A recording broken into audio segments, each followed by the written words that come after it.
আজই ডাউনলোড করুন আর এনজয় করুন আপনার পছন্দের শো। দূরে যাওয়া আমাদের ভবিতব্য না। আমি যেন আমার ভালোবাসা দিয়ে তাকে নিজের করে রাখতে পারি। জীবনে প্রচুর কষ্ট করেছো তুমি, আর কষ্ট পেতে আমি দেখতে পারবো না। আরছো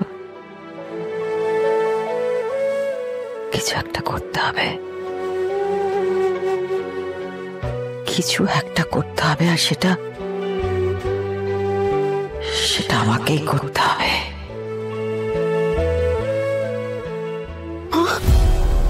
তুমি কোথায় ছিলে মা? কোথায় ছিলে? তুমি তো সব জানো মা। তুমি আমাকে বলে দাও আমি কি করব, বলে দাও আমি কি করব।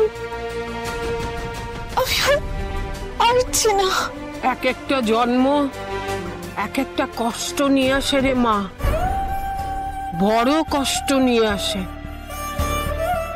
সেই অসহ্য যন্ত্রণা পেরিয়ে মানুষ ভবিতব্যের সাথে লড়াই করে, করতেই হয়, না করে যে উপায় নেই রে মা। যন্ত্রণা থাকবে, লড়াইও থাকবে। আমি লড়াই করতে পারবো না মা।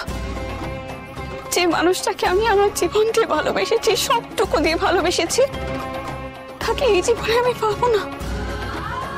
পারবো না তাকে কাছের করে রাখতে, নিজের করে রাখতে সারা জীবন ধরে। ভালোবাসার শক্তি যে সব থেকে বড় শক্তি রে মা। সে শক্তি যার কাছে থাকে সে সব পারে রে মা।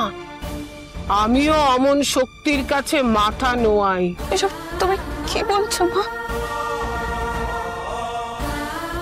এই জগৎ সংসার যার ইচ্ছে চলে, তিনি আগে থেকেই সবকিছু ঠিক করে রাখেন। কিন্তু ভালোবাসা তেমন ভালোবাসা যে তার সব হিসেব এলোমেলো করে দেয়, তার সামনে সব ওলটপালট করে দেয়। সবাই বলে তিনিই জগৎ সংসার তৈরি করেছেন, আমি বলি তিনিই সব, তিনিই জগদীশ্বর। তুই যদি নিজেকে তার কাছে প্রমাণ করে দিস, তাহলেই সব হবে। তবে সেই ঈশ্বর, সেই জগদীশ্বরকে আমি বলছি, দূরে যাওয়া আমাদের ভবিতব্য না। আমি যেন আমার ভালোবাসা দিয়ে তাকে নিজের করে রাখতে পারি, সব শক্তি দিয়ে নিজের করে রাখতে পারি। ভবিতব্য তুমি বদলে দাও ঠাকুর। তুমি শুধু আমার সাথে থেকো, সাথে থেকো।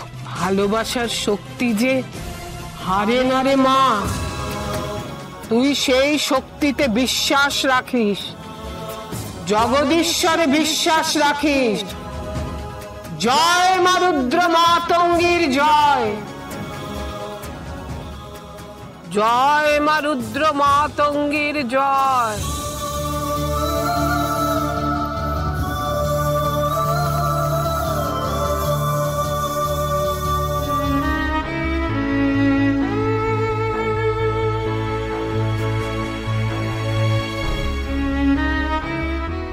আমি আপনার সাথে আবার কখন কথা বলতে পারবো? কখন আমাদের কথা হবে বলুন না। আমি কখন কথা বলবো, কখন আপনি আমার কথা রোধ করতে পারেন বলুন না। আমার কপালে শোক লেখা নেই। ভালো থাকা আর্য সিংহ রয়ের কপালে লেখা নেই।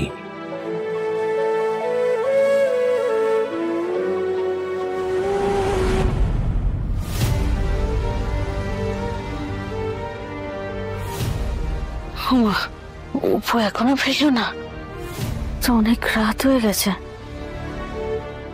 যাই আমি ওকে ডেকে আনি।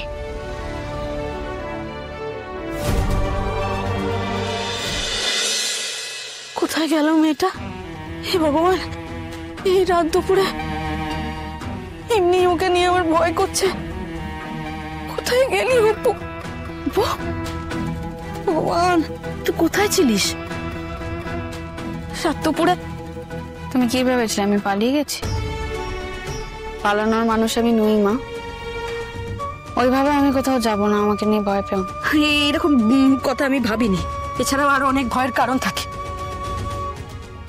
তুই কেন বুঝতে পারছিস না অপু? তুমি কেন বুঝতে পারছো না বলো তো? তুমি কি আশা করছো আমার থেকে? কিচ্ছু না, আমি কোনো আশা করি না। ওই যে বললাম না, আমার শুধু ভয় হয় তোকে নিয়ে, তোর বাবাকে নিয়ে। বাবা এখনো জেগে আছে? ঘুমিয়েছে মনে হলো, আমি জানি না। তোদের মাথায় যে কি চলছে আমি বলতে পারবো না। একটা কথা তোমাকে আমি বলে দিই মা, আমি বাবাকে কখনোই অমান্য করব না। আবার কোনো কথা অমান্য আমি কোনোদিনও করিনি, আজও করব। কিন্তু আমার যেটা করার আমি সেটাই করব। মানে না, তাতে কারোর কোনো ক্ষতি হবে না, এইটুকু বলতে পারি। কি সব বলছে ও? কি করার কথা বলছে? হে ভগবান!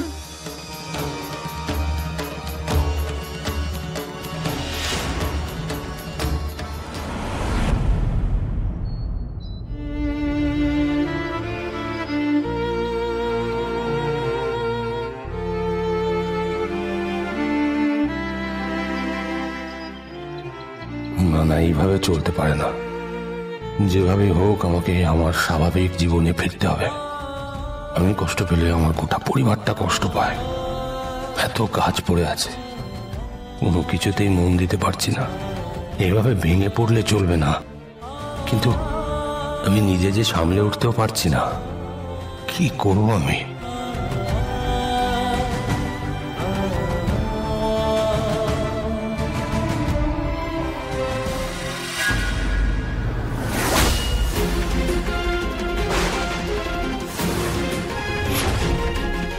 কি গাছটা এই অবস্থা কি করে হলো? শুকিয়ে গেছে পুরো।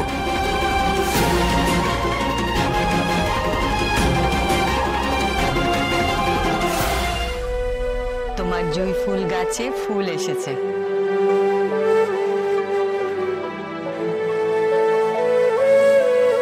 এই গাছটা তো কিছুদিন আগেও তরতাজা ছিল। কি সুন্দর ফুল ফুটেছিল, সাদা ফুলে ভরে গেছিল। মা নিজে হাতে যত্ন নিত। গাছটা যে এই অবস্থা মা সেটা জানে। মা মা মা মা মা মা মা! কি হয়েছে আর্য? এই গাছটার অবস্থা দেখো।